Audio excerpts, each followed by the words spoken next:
Hi, and welcome back to ETV Power Women. We're here with the lovely and charming Varuni, who's just going to take a look now at our confession cam, and you're going to see what your friends and colleagues have to say about you. And deal with them afterwards with my blue bin. Absolutely. Give them a good kick if you don't like it. Actually, Varuni, when you talk about Varuni, she's a simple, a really nice person. And she's a combination of everything. Like when you talk about education, the creativity, you name it, everything she has. And she's basically, she has control over her life. When it comes to business and personal, she has, she knows her limits, and she can draw a line between her business and personal life.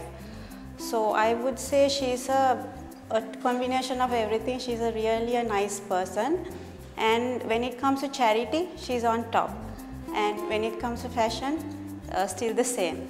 Basically, she has, like, how do I say, she's everything. Among good things, there can be bad things. No, the bad thing is she trusts each and everybody equally. So by trusting each and everybody equally, she falls into trouble as well. I would say like this because I have a daughter. My daughter's role model should be Varuni. So definitely she'll be her role model. I want her to be somebody like Varuni. Since I've known her for over 25 years, we have to go back from school days and thinking about what she has done in terms of partaking school activities. The most memorable was her taking part in an oratorical contest, and that was to do, the subject was to do with Sri Lanka, and it was delivered with such vigor and passion that it was a very lasting impression. And at that time I just got to know her, and it just shows that she has had that, the skill to be able to get her point across very well, and she won it. And though physically small at the time, the voice was above all very, clear. She came from to Ladies College, I think in grade 6, and as I said, that was our time to bond. And I would say she had the capability to catch on very well and make friends, and as much as her language skills, she was fluent at that time more in Sinhala, and then she gained her fluency in English also there, and she as a result has become apt in both languages to speak, public speaking, be it public speaking and deliver lectures very well. Then I would say personality. Her personality is the strongest point, that she has that ability. Her friendliness makes people want to talk to her, and she can get people's attention to what she has to say. And in terms of a friend, though she's busy, she always finds time to spend some time with her close friends, and it makes me very happy that she's a successful woman as well, and also can balance things. I really need to come in. You do know that I wrote the script. What? No. You didn't. I'm just joking. But I just have to say my piece about the two of them. Okay, all right. The first lady is the finance head of Triumph. Yes. So really she would know me inside out, and I'm like totally flattered, especially the part about her daughter. Yeah. Because I really am very concerned and involved in the little girl's life, Okay. So it's very important that when she says, she thinks of me like that, I'm really touched by that. And more than anything else, she's very outspoken. Right, okay. So you can see, some of them are backhanded compliments. That is typical of Ashika, But absolutely honest and a dream. The second lady is my gorgeous friend, Kalani. Right. Kala is everything I'm not. Okay, sophistication and all this. And I told her, Kala, when you speak, be honest. Yeah. I know you want to say she's my best friend, but she has no time for me. But she's been through her teeth and she has time for me, so I want to like catch her. In terms of schools, it has been a nomadic kind of schooling experience. Okay. I was at Sirimau from grade 1 to 5, right. then from 6 to 9 at Ladies, then with my father who went to UNESCO, the family went and we were there in Paris. At the British school for a while, I came back to Ladies. So right through it has been different sets of people. But I feel being at Sirimau gave me the grounding. Your grounding, the knowledge, Sinhalese, the exposure, all that. Maybe Ladies College gave a different scope. You know, some of my friends, still, they laugh at me and say, ah, okay, you came for your finishing school. Yeah, I'm like, yeah, don't flatter yourself, you know. That's so cheeky. A lot of you need to be going somewhere else for your finishing. Just send them to Paris. So all in all, it has been like a colorful experience of different people, you know, different lifestyles. Because as Sri Lankans, if you compare, we are so far ahead when you compare with people in the other parts of the world. It's just that we don't have the self-confidence. And we don't realize it. Yeah, we don't realize how much we have. It's just a great place to start because it's a wonderful sentiment, actually. Just, you know, everything that you've expressed is lovely to hear. But we've got to go in for another break. And when we do come back, I'm going to put you in the hot seat and ask you the dreaded 10, which is brought to us by Pond's Age Miracle. So don't go anywhere. We're going to be right back with more from Varuni.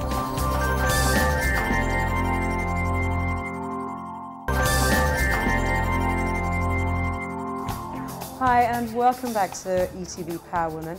I've just been having this wonderful chat with Varuni. Actually, I loved what you said just before we went to break. You're right, we don't take enough of our Sri Lankanness out into the world with us. But, so that was wonderful to hear. I'm now going to put you in that awful spot, which is actually not that awful, but I try to make it out to be really horrible, but it's not. Don't forget the bluebell. I know. This is, you know, did you notice that I kind of sat back a bit? But I'm going to ask you the dreaded 10, which is brought to us by the lovely people at Pond's and Pond's Age Miracle, which of course, like I was saying during the break, you definitely don't need to use. So. If only that was true. Right, are you ready? Yep. Okay. Is the glass half empty or half full? Both. Both? Okay, that's an interesting one. Would you rather be a small fish in a big pond or a big fish in a small pond? Mix of both, I think. Okay, a medium-sized fish? Medium-sized fish, yeah. And a medium-sized pond? Yes. Okay, cool. What do you do to impress other people?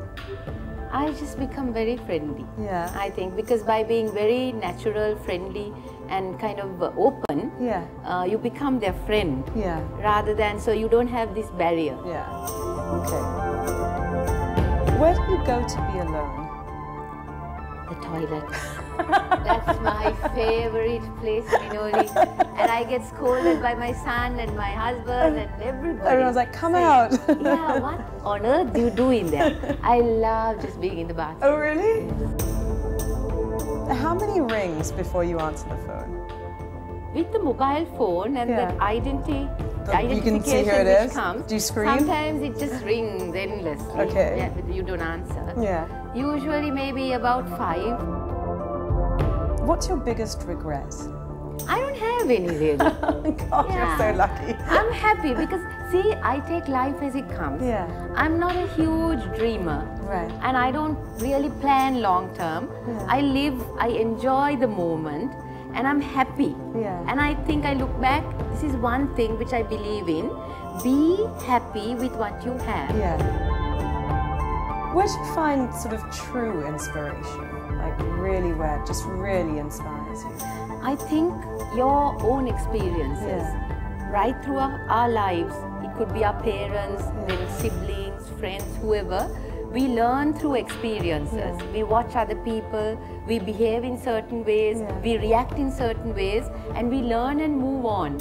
So I would gain inspiration not from icons or personalities, not like that, from real life, everyday people. Yeah. If you were suddenly granted 3 wishes, what would your first one be? To be healthy. Yeah. I would like to be healthy so that you know you're not going to suffer. Yeah. Do you love your enemies? Actually, first you've got to have enemies. There may be, everybody may be having, but I don't know of any. Okay. And if you had $1 million to donate anonymously, whom would you give it to? Children. Yeah. Yes. Children, as many as possible. I would probably, it would be more in the lines of education. Right. Where, because it goes back to my childhood, Yeah. where I believe education brings about independence. Yeah. So I would use that to give them world-class education, which would give them independence, and they could contribute to make Sri Lanka what it rightfully should be. Well, sadly, that's all we have time for, but don't forget to tune in next week because we've got another special guest on the show. But in the meantime, if you want to learn more about the show, learn more about our guests, see who we've got coming on, don't forget you can always log on to our website. It's www.etvpowerwomen.blogspot.com. It's got loads of information, so log on to that and we'll see you again next week.